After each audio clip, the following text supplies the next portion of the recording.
Assalamualaikum warahmatullahi wabarakatuh. Alhamdulillahi rabbil alamin. Allahumma salli wa sallim ala sayyidil mursalin wa ala alihi wa ashabihi ajma'in. Allahumma rabbana zidna ilma warzuqna fahma birahmatika ya arhamar rahimin. Hamba Allah jamaah sekalian, guru-guru kami semua dan Depui Munsyid, sama-sama kita memuji Allah Azza wa Jalla dan menyampaikan salawat dan salam pada Rasulullah Muhammad sallallahu alaihi wasallam. Baiklah tunggu-tunggu, kita lanjut kembali pengajian tanya dalam maudhu' at-tafsir. A'udzu billahi minasyaitonir rajim. Bismillahirrahmanirrahim. Ingin kita melihat bagaimana di dalam agama kita Islam diperintahkan agar kita tidak boleh berputus asa dari rahmat Allah, sebagaimana firman Allah, la tai'asu mir rauhillah. Jangan berputus asa dari rahmat Allah. Rauhil itu artinya kasih sayang Allah. Kita dilarang menganggap diri kita ini tidak disayangi oleh Allah. Baik tak anggap draw tu hana sabuhna bahasa Aceh. Kita ada Allah. Maka orang yang sudah sangat sedih, ho yang kerja anak ho perumun, anak ho pupe biasa Aceh. Tabri semangat. Kita kan ada Allah. Geperumun dari Allah. Bagaimana supaya kita geperumun oleh Allah? Tak perumun Allah. Karenanya juga timbal balik kausalitas. Le ayat-ayat Al-Quran yang disebutkan oleh Allah itu hubungan timbal balik. Contohnya adalah fazkuruni azkurkum. Jika kamu berzikir, maksudnya mengingat perintahku, aku akan mengingatmu. Yang timbal balik. Kibancara sayang dari Allah, tak sayang Allah, maksudnya tak ikuti perintah Allah. Bedanya beda. Kalau kita sayang menyayangi sesama manusia karena mandua belah pihak ingin memperoleh keuntungan, tak sayang gop nak keuntungan, sayang katanya. Sedangkan tak sayang Allah hanya keuntungan kepada Allah. Jadi ketika Allah mengatakan fazkuruni azkurukum, ingatlah diriku supaya aku ingat dirimu, nyan Allah geukeun hana ka ingat tiribai aku mana kira-kira. Jadi tidak berfaedah bagi Allah kita mengingat Allah. Faedah itu untuk kita semua. Jika kita saling tolong menolong sesama manusia karena ingin mendapatkan manfaat kedua pihak, tak tulung gop, tak harap ditulung katanya. Jadi bedanya kita sama-sama menguntungkan. Sementara dengan Allah, Allah tidak membutuhkan apapun dari kita. Maka berkaitan dengan rahmat Allah, salah satu yang diharapkan dari rahmat Allah adalah memohon kiranya Allah memberi ampunan kepada kita sebagai hambanya. Jadi berkaitan dengan perintah hijrah, sebagaimana kita sudah membahas pada beberapa pertemuan lalu dalam momen hijrah, ingin refleksi sejenak, mengulang kembali sekedar sekilas saja. Nanti dilihat kembali pada syarah hadis, penjelasan hadis dalam kitab apa saja. Boleh Riyadhus Shalihin, tapi Riyadhus Shalihin itu teksnya saja. Kalau penjelasannya ada Raudhatul Muttaqin, ada Nuzhatul Muttaqin, ada Dalilul Falihin. Bagaimana kisah yang sangat monumental yang tidak bisa dilupakan lagi oleh kita tentang seorang laki-laki yang kembali memperbaiki dirinya dan Allah membuka pintu taubat kepadanya. Kita baca sejenak, dilihat pada hadis.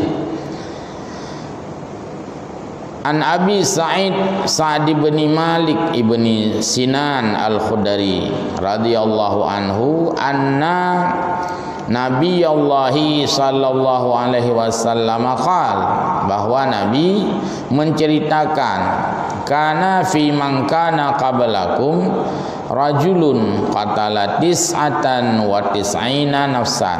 Hadis ini sering sekali ngaji di balai pun dah dicerita. Dulu ada seseorang yang boleh disebutkan penjahat ulung, al-guju, pembunuh. Bukan hanya pembunuh bayaran, tapi pembunuh gratis. Anak saya bayar poh sih, memang tukang semua poh. Itu terjadi dulu sebelum Nabi Muhammad, dan Nabi Muhammad menceritakan tis'atan wa tis'ina nafsan, 99 jiwa manusia. Anak tanggung-tanggung semua poh. Buhu tanya menyana mupo pi maka buhu hadunya anak tu kurung tapi ya sedikit sekali. Jadi hana lawan punya cerita buhu. Inilah laki-laki yang memang berperangai buruk, dan ini beringas sekali. Fasa'ala an a'lami ahli al-ardi, karena orang itu ingin berharap rahmat Allah, ingin bertaubat, ingin memperbaiki diri, dan dia ingin melakukan kebaikan. Kagak aga dengan kejahatan, kagak aga dengan kebaikan. Maka dia bertanya, a'lami ahlil ardi, pada seseorang yang dia anggap mampu memberikan penjelasan. Ya, dia cari orangnya di muka bumi ini. Fadulla ala rahibin, ketika dia tanya di mana orang yang bisa saya konsultasi. Nyoilung penjahat juara satunya, tapi lu nak taubat pada Allah. Pak Sawajid lu tanya, partner ulama yang bisa memberikan pencerahan. Fa'atahu, lalu ditunjukkan oleh seseorang rahib, ya istilah tanya kiai, tengku, ya ulama. Fa'atahu, dan orang laki-laki ini mendatangi ulama itu. Bedah ya minta ya setat ya bertemu, dan dia konsul. Faqala, laki-laki itu berkata kepada orang yang ditemuinya, orang yang paling bijak, yang paling alim di negeri itu, innahu qatala tis'atan wa tis'ina nafsan. Kata Nabi, orang itu menceritakan bahwa dia sudah membunuh 99 jiwa. Ya, tanya Mbak Rahib, fahallahu min taubah. Yang dia tanyakan adalah apakah dia ada taubat. Tanya nya khali Nabi, nya khali uranyan, fahal indi pulungnya gubi pintu taubat li Allah. Itu pertanyaan dia kepada rahib yang dia anggap paling alim di tempat itu. Faqala, rahib itu menjawab, la, tidak diterima taubatmu, karena gak anggap kasih kurung-kurung si kurungnya getharaya kai-kaya nampak li peganya nyonyan buat hanali cerita ke taubat. Laki-laki ini tidak puas dan merasa kecewa dengan jawaban itu. Faqatalahu, mekam itakat gaknya 100, jadilah 100. Akan salah jawab kejit, kita jawab pertanyaan kau, baik salah jawab mekam kena waktu tanya, seperti yang terjadi dalam kisah nyata ini. Fakammala bihi mi'ah, maka dengan dibunuh rahib itu jadilah genap 100 orang sudah dia bunuh. Ini pelajaran bagi kita. Orang yang emosional itu tidak boleh dijawab dengan hal yang putus asa. Nyona dalam ilmu perilaku diajarkan. Urang yang tengah mohon tak hadapi dengan cara yang berbeda dengan urang yang hana mohon. Lagi contoh na urang gak hayak parang ada kedanya. Keun. Nya punya napeng si kabi peng gelung bu 100 juta. Oh insyaallah tenang mentang be, tenang mentai ro na pe. Nan da jawu nya tak keun han kam kita ka dia. Jadi menghadapi dengan keadaan yang sesuai. Summa sa'ala an a'lami ahlil ardi.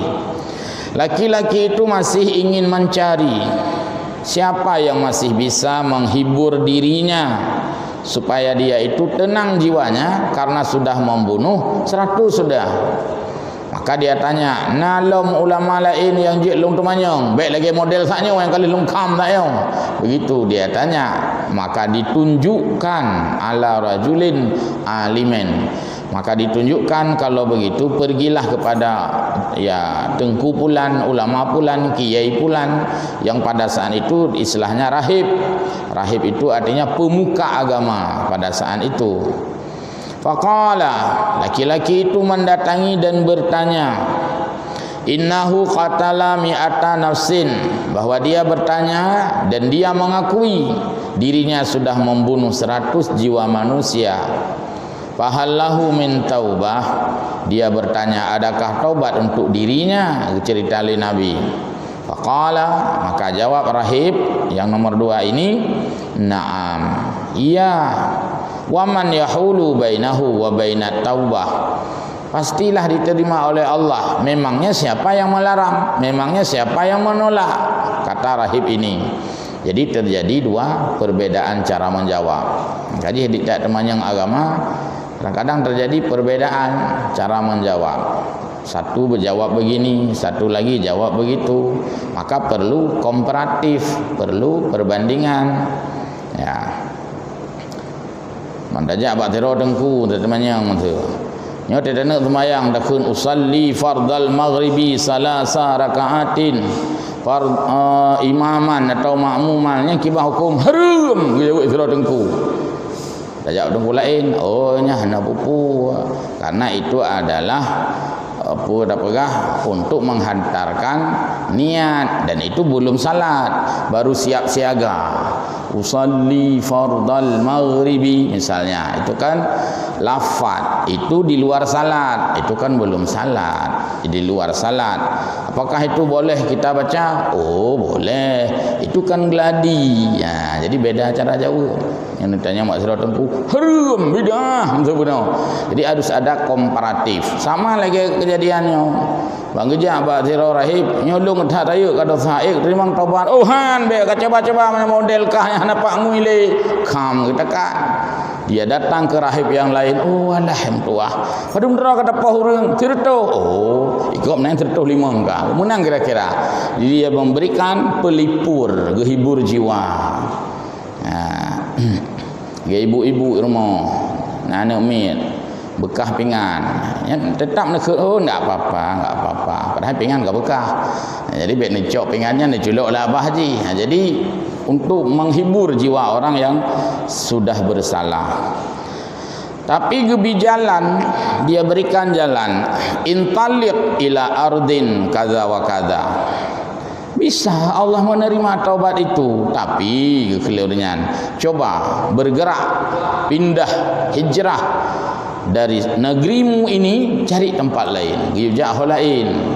Yang dalam bahasa Aceh istilah haji, pindah empung-empung kan, jauh lain. Balik alu, ana kan? Balik alu. Ana rasi nan. Lagi urang ke balik nan urang tu. Nah tidak ada balik nan. Ana cocok nannya ke pegah. Batat ladung kan, tungang gebalik tenan. Teteng lego pakan tungang tak anak dro ni ke home aku balik nan yo. Nan awai pu syadid. Oh syadid memang artinya batat. Kebunan ke syadid. Cukup ngari kan. Ban pedih. Gebalik ino, kepu nan balik nan. Ino kalung buh nan halim. Oh halim memang lembut. Jadi bak buh nan kan tak salah. Gebuh nan anak syadid. Syadid itu artinya dahsyat, pedih, beringas. Maka azab Allah kan azabun syadid, azab yang sangat besar, dahsyat, mengerikan. Jadi bak buh nan salah, hanya kebegah tak nak batat. Buh nan nak batat, maka batat. Fa inna biha unasan ya'budunallaha ta'ala. Kamu harus pindah dari tempatmu ini, cari tempat lain. Bawa barang-barang, pindah saja alamat. Karena negerimu ini, tempatmu sekarang ini adalah tempat yang sudah banyak orang berdosa. Jadi berbuat dosa juga ada kaitannya dengan lingkungan rupanya. Memang betul ya. Lingkungan environmental nyana pengaruh dengan getanya manusia. Dulu orang-orang bilang, cakap tu mana cemaru tak kuat cemaru ni. Awak bini pergi ya itu. Lingkungan memang laganya. Tak kuat mi orang tasbihnya berarti tahu ngam masjid, tahu ngam santren berarti. Itu mempengaruhi lingkungan. Maka ketika dikatakan fa inna biha unasan ya'budunallaha ta'ala, kamu pergi ke suatu negeri karena di sana kamu akan berkumpul dengan orang-orang yang beribadah. Kamu tinggal sekarang di tempat narkoba, ngon ke narkoba mendumnya, kiri kanan muka belakang mandu narkoba, balik kadu pindah cari tempat lain, berkumpullah dengan orang-orang yang beribadah kepada Allah Subhanahu wa taala. Ini sebagai bukti dalil naqli bahwa lingkungan betul akan mempengaruhi perilaku. Maka salah satu yang mempengaruhi kita adalah yang paling besar perannya orang tua, yaitu fa'abawahu yuhawidanihi. Ini lingkungan itu. Orang tua itu paling memberi pengaruh kepada si anak. Maka anak mian bantang ubud tethat. Bahasa Aceh dia sudah mulutnya itu cubuh pun. Anak dong pegah, kita cuba je, mantang banyak Gusook ler lain yang ke turut mai. Ya. Berarti lingkungannya adalah pada ibunya.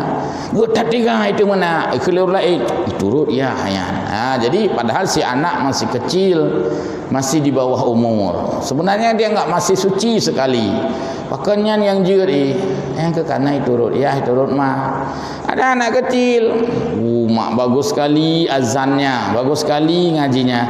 Itu turut ya, galak dia tahu. Karena memang sering dengarnya dari ya.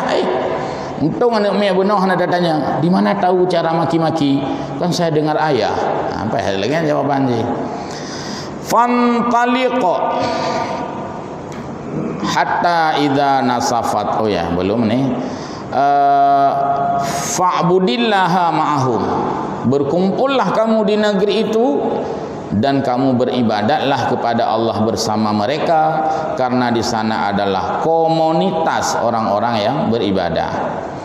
Wala tarji' ila ardika, jangan kamu kembali lagi ke negerimu ini, jangan kembali lagi ke kampungmu ini.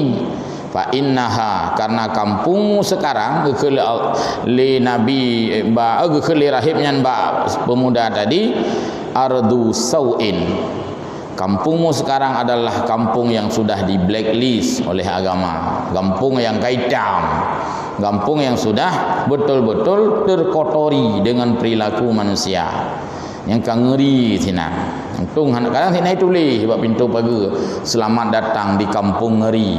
Kira-kira lagi nya. Dan ini kan kai pagar semacam komunitas sinan. Nasin tu selamat datang di kampung yang baik. Itu dari awal sudah ditulis. Selamat datang di kampung bersih. Nya ada kerja gua puting rokok sembarangan kai tulis. Selamat datang di kampung bersih. Tapi mana itu lah, selamat datang di kampung merah. Nyan barat tu je nak. Tulis nak. Nyo seolah-olah bak kampung nyan tulis selamat datang di kampung pembunuh. Jadi pindah kampung nyan, pindah kampung gedehinan jauh lain. Fantalaqa hatta idza nasafat tariqa atahul mautu.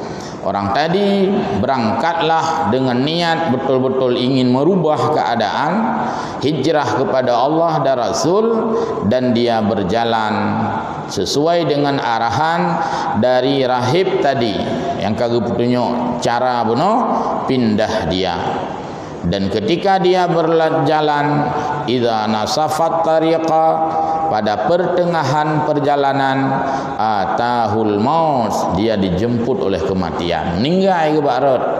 Meninggal baratnya ke yang dalam ayat Al-Quran disebut oleh Allah, yaitu wa may yakhruj min baitihi muhajiran ilallahi wa rasulih, so yang betul-betul berangkat dari rumah ingin hijrah kepada Allah dan Rasul, summa yudrikuhul maut, lalu orang itu meninggal. Yang lagi ceritanya, lagi lang hadisnya, faqad waqa'a ajruhu 'ala Allah. Orang yang meninggal sedang melakukan kebaikan, walau belum sempat melakukan kebaikan, Allah mencatatnya dia sudah melakukan kebaikan. Jadi orang yang tadi meninggal dalam pertengahan jalan, fahtasamat fihi malaikatur rahmati wa malaikatul azabi. Ketika orang itu meninggal, maka berebutlah malaikat rahmat dan malaikat azab. Maksudnya malaikat rahmat menganggap ini orang yang layak mendapatkan ampunan Allah. Malaikat azab menganggap bahwa ini belum layak dikatakan orang yang berbuat baik sebab dia baru dalam perjalanan. Jadi terjadi fahtasamat, selisih pendapat. Lagi tanya ojak buat terminal motor, dia kata buat terminal motor, ya hei lewat motor be, kena naik. Ya hei lewat labi-labi, kena ni jak ida ni pat motornya sewa lung. Jadi merupah-rupah sewa. Malaikat ya boleh juga dalam bahasa yang santun juga berebut. Oh ini jatah saya, kata malaikat rahmat. Mau saya catat ini orang yang sudah bertaubat. Kata malaikat azab, jangan, itu jatah saya, ini masih jahat dia, baru rencana taubat. Faqalat malaikatur rahmah, malaikat rahmat beralasan bahwa jaa taiban muqbilan biqalbihi ilallahi ta'ala. Orang ini walaupun belum sampai ke tempat tujuan, tapi dia datang dengan benar-benar ingin bertaubat, dan dia mengharap taubatnya diterima, dan dia benar-benar biqalbihi, lakukan itu dengan serius, dengan hatinya yang bersih. Maka malaikat rahmat menganggap nyo si mentuahnya jatah lung, catat dalam buku rahmat. Wa qalat malaikatul azab, dan malaikat azab menganggap innahu lam ya'mal khairan qattu, orang ini baru sebatas rencana dan galam gepubuk sepu api, baru kerja agaknya. Ini anggapan malaikat azab. Fa'atahum malakun fi suratin adami, lalu Allah mengutuskan malaikat lain seolah-olah bahasa katanya untuk kejih mentang ke mufum. Hai malaikat cijak sak gede pakan pat dua malaikat lepu kaya masalah bacut bahasa katanya Allah Maha tahu. Cik tepatnya yang dia sehat. Jadinya kita cok pelajaran menyo urang kam blem nyan ciap pu beres cik ajak tak kadang putra pak kai meraya tu oleh pu acin ja ro ni lom tu raya lom tu dalu nya. Jadi peh dah tepat menyo terjadi sengketa atau masalah. Kemudian malaikat yang diutuskan ini dalam bentuk manusia. Jadi kadang-kadang Allah menjelmakan malaikat itu dalam bentuk manusia. Hati-hati. Kejap zaman katanya, gupingat le urang syik dia zaman. Tena urang minta sedekah kana zaman. Ujak ngembaje lusuh kumuh. Assalamualaikum urang Tuhan. Zaman bereh sawak kan. Ini urang minta sedekah jadi mempang kan. Abak kita amplop. Jadi zaman berdoa dua kali auzubillah nya khun dia oleh saya ya macam-macam barang kau ya. Kadangnya malaikat boleh jadi malaikat berupa-rupa dengan orang miskin misalnya, guna tes orang kaya kadang diutus oleh Allah Taala. Mbak itu guna katanya di rumah di urang yang minta sedekah pun kiban terlayani. Tapi punya jamun nah ayo dah hadapi orang minta sedekah kan. Jamun malah tak kena nak doa dua krek terus nak tilawat dua krek terus galak ada jamun memang. Ni no ya baca. Nampak model kalau dah kan. Kadang-kadang ya intai Macam-macam lah sekarang, beda dengan keadaan zaman.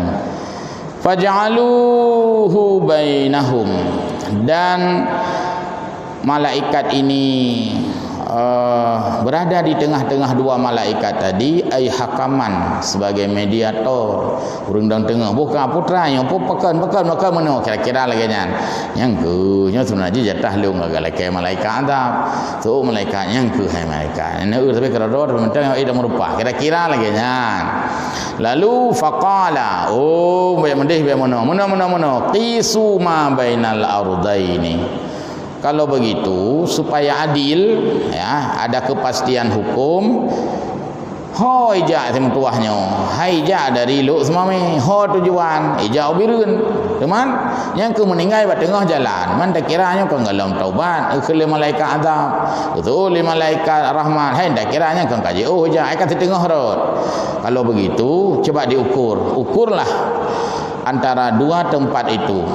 Ukur dari lu semame ke dia hubireun, fa ila ayyatahuma kana adna fahuwala, ke arah mana yang lebih dekat maka itulah jatahnya. Ukur bang meninggal kat tengah road, berarti punya bireun ya kutablang mungkin dah. Wah meninggal idih kutablang. Ukur man kat tengah-tengah hidang. Kan ukur bepah ke. Bacut lewat ke dia. Bacut sejengkai lewat. Oh karena bacut lewat sejengkai, adik bacutnya pi lewat ke kira. Maka dia lewat setengah perjalanan. Berarti kira-kira meninggal kutablang. Kan kata bireun ya kira-kira, tapi menyo kira-kira meninggal pukeun tinan bungkah mentang tau kena, artinya meninggal di tengah-tengah tapi bacut lebih gede. Maka faila ayyatuhuma, ke arah mana yang lebih dekat, fahuwa lahu, itulah haknya. Faqasu, lalu mereka semua mengukurlah perjalanan pemuda tadi. Faqasu fawajaduhu adna ilal ardi allati arada. Setelah diukur maka diperoleh hasilnya dia lebih dekat ke negeri yang ditujunya.